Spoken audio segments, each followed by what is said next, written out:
Hello my dear friends, you're in the Military Summary channel, and in this video we're going to discuss the most important events that took place during the previous 12 hours. We have lots of very interesting updates, so let's start. It seems that the most interesting and the most important week of the special military operation has begun. During the previous 12 hours we received lots of very interesting updates, and first let's talk about the President of the Russian Federation and his visit to one of the command centers, headquarters along the front line. So the Russians reported that during the previous 12 hours they managed to improve their positions significantly. Troops are conducting an offensive on a broad front line. Gerasimov reports to Putin on the situation at the front. In November, 3 settlements in Kharkiv region came under the control of the Russian armed forces.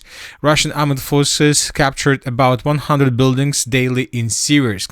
Stepnogorsk in the Zaporozhye region is surrounded. Russian armed forces have entered Krasny Liman, with fighting ongoing in the southeastern and eastern parts of the city. The encircled Ukraine armed forces group in the Staraya Skol River area numbers 15 battalions. Furthermore, the head of the General Staff of the Armed Forces of the Russian Federation emphasized that up to 2,000 Ukraine Armed Forces soldiers are trapped in the northern part of Dmitrov, while the southern part has been liberated, according to the commander of the center group. Russian Armed Forces in Krasnoarmeysk are destroying small Ukrainian groups. Ukrainian prisoners reported being forbidden to surrender under the threat of execution.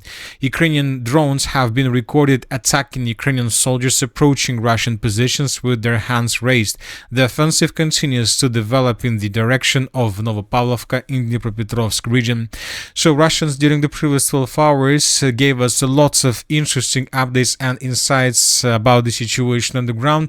Now let's talk about these front lines, let's talk about changes, and first let's talk about the Zaporozhye direction. Once again, the chief of the General Staff of the Armed Forces of the Russian Federation reported that the city of Stepnogorsk was completely encircled by the Armed Forces of the Russian Federation. So there is just one position, just one stronghold left under control of the Armed Forces of Ukraine in the most northern part of the settlement, but this stronghold was encircled by the Russians without any chances for evacuation. Most likely in coming days the Russians will finish the battle for this territory.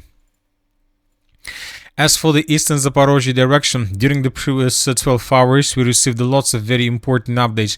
Once again, during this meeting, the commander of the group of forces East stated that the Russians has completed the capturing of the settlement of Dobropillia.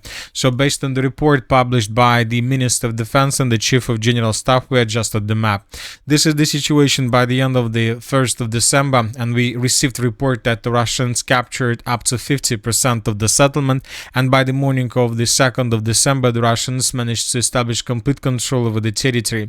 And also this morning pro-Russian sources published this video where we can see how exactly the Russians were fighting for the territory of the settlement of Dobropillia. So here we can see lots of FP drone attacks, we can see how Russians were clearing this area, how Russians were moving, and we can see this dense network of the fortifications that was created by the Armed Forces of Ukraine. So the video has 2 minutes and 7 seconds, and in the final part of this video we can see how Russians were raising their flags through the settlement of Dobropillia. So based on this video and based on the report of the General Staff of the Armed Forces of the Russian Federation and based on the report of the commander of the Group of Forces East, we adjusted the map. The Russians continued their offensive operation, and during the previous 12 hours, according to different mappers, the Russians managed to also improve their positions in the direction of the city of Gulay-Polye. Furthermore, during the same meeting, the commander of the Group of Forces East stated that the battle for the city of Gulay-Polye has begun. The Russians, according to pro-Russian sources, began liberating of the settlement. So this is the reality in this area, and we see that the front line collapses. Now let's move further and let's talk about the city of Pokrovsk. Here we can see the same story. Today the Minister of Defense of the Russian Federation, the Chief of the General Staff of the Russian Federation, Vladimir Putin, reported that the city of Pokrovsk was completely captured by the Armed Forces of the Russian Federation. And during the previous 12 hours, 2 videos were published. This is the first video, and here we can see how Russians were moving in the southern part of the city of Pokrovsk. And here we can see the town hall of the city of Pokrovsk, and here we can see strong control of the armed force of the Russian Federation over this territory. So in this video we can see Russians raising the flag in the area of the town hall. Furthermore, the Russians this morning published additional video, and we will discuss this video during the next updates. And according to the another video that was published by the Russian sources, we might see how Russians were raising the flag through the entire city of Pokrovsk. So currently we have no doubts that the settlement was captured by the armed force of the Russian Federation. Furthermore, based on the report of the chief of the general staff, we made small adjustments in the northern part. Now we colored the northern part completely under control of the Russian forces. Furthermore, several neutral mappers improved Russian positions to the west of the city. So this is the situation by the end of the 1st of December of 2025, and this is the situation by the beginning of the 2nd of December. The Russians, as we can see, continue their offensive operation in the direction of the settlement of Grishna, trying to outflank the settlement from the south and from the southwest. Pro-Ukrainian sources also published an article regarding the situation in the Pokrovsk agglomeration, and during the previous days the pro-Ukrainian sources discovered and recorded lots of positions and certain activities of the armed force of the Russian Federation in the gap between the city of Volchansk and the city of Pokrovsk. We are talking about this territory. As you can see, according to this picture, there were at least 4 episodes or at least 5 episodes with the Russian forces exactly in this area, which means that Russians probably have strong control over this territory, despite the fact that we still keep this area either under control of Ukraine and under control of the Russian Federation. So this is the video. Once again, let's take a look at this video of the city of Pokrovsk. Here we can see lots of episodes how Russians were raising their flags through the city of Pokrovsk in these western parts, in the central, southern parts, in the eastern part, and the northern parts as well. So currently nobody has doubts that the Russians managed to establish complete control over the city of Pokrovsk without any chances for Ukrainians to restore control over the territory. So based on this video, once again, we adjusted just in the most northern part. At the same time, the Russians continue their offensive operation in the direction of the city of Mirnograd. The chief of the general staff of the armed forces of the Russian Federation reported that up to 2,000 Ukrainian soldiers are still on the territory of the city of Mirnograd. Ukrainians control just the most northern part of the settlement. The Russians stated that the southern part of the city was already captured by the armed forces of the Russian Federation. So we believe that, and we probably during this day we will color the southern part of Mirnograd under complete Russian control based on the report of the chief of the general staff. Several pro-neutral mappers made changes in this area as well, and according to the latest changes, the Russians indeed secured the entire southern part of the city, and now the Russians continue advancing further in the northern direction. We believe that in coming 2-3 weeks the city of Mirnograd would be completely captured and secured by the armed forces of the Russian Federation. At the same time, Russians intensified their offensive operation in the Dobropillia direction. During the previous days, additional changes and many changes were recorded exactly in the area of the cities of Belitsk and Dobropillia. So this is the situation by the end of 28th of November, and starting of the 28th of November, we've been adjusting the map almost every single day. Now the Russians are about to secure the settlement of Zatishak and to capture the territories between the city of Rodinsk and the village of Dorozhnyane. So we are talking about the railways. Furthermore, the Russians continue their offensive operation, including operation on the territory of the settlement of Sofievka. The Russians entered the village several days ago on the 29th of November of 2025, and since that moment, the Russians managed to capture up to 30 or even 35% of the village, and the Russians continue advancing. As for the Konstantinovka direction, during the previous 12 hours we received lots of updates, and the most important is that according to the commander of the group of forces south, the Russians managed to capture up to 30% of the city of Konstantinovka. So a third part of the city is already under complete Russian control. Different mappers adjusted their map, showing additional, let's say, control and additional expansion of the gray zone. Furthermore, just right before we started making the video, pro-Ukrainian sources published this video where we can see how Ukrainians were bombing Russian positions along the Vugldarskaya and Kievskaya streets. So right exactly in this area, the Ukrainians were bombing Russians. And based on this video, we will adjust the map. We started making this video, so that is why we haven't managed to make adjustments before the video, but we will adjust the map during this day, and then we will discuss everything details in the evening update.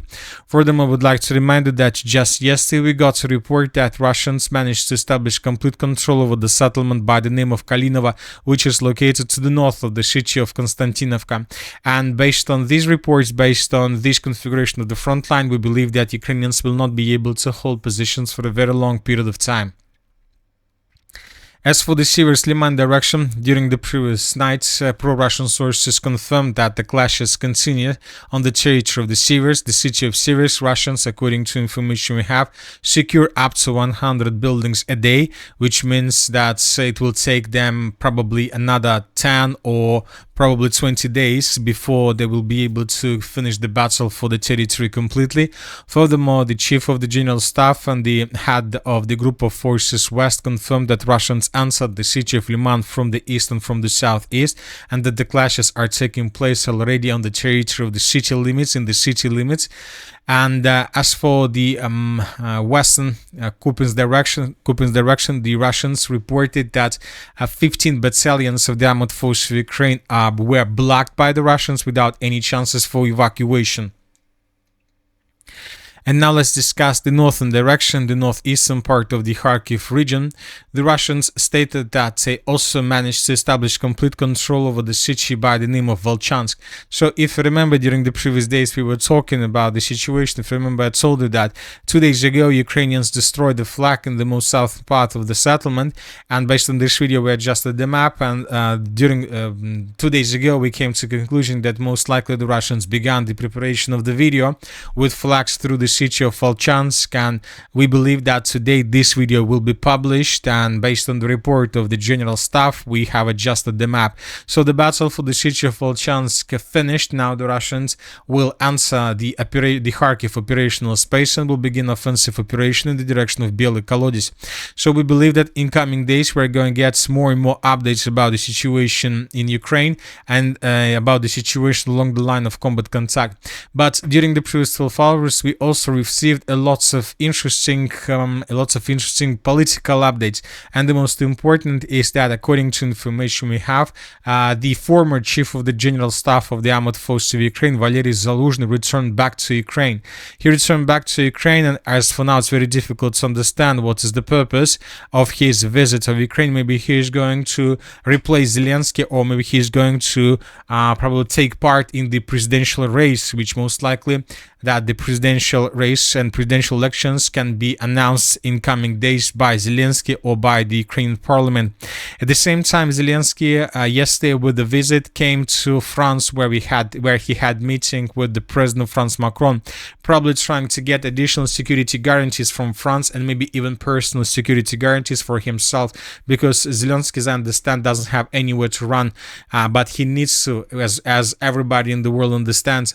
During the previous day, the president of France made lots of very interesting statements. Macron claims that the coalition of the willing has completed work on security guarantees for Ukraine and now intends to discuss them with the United States. He also stated that the European countries should be present at the negotiation table for settlement of the conflict in Ukraine when the issue of frozen Russian assets comes up. So they were talking lots of things about territory. Zelenskyy stated that the territorial issue at the negotiations is most difficult.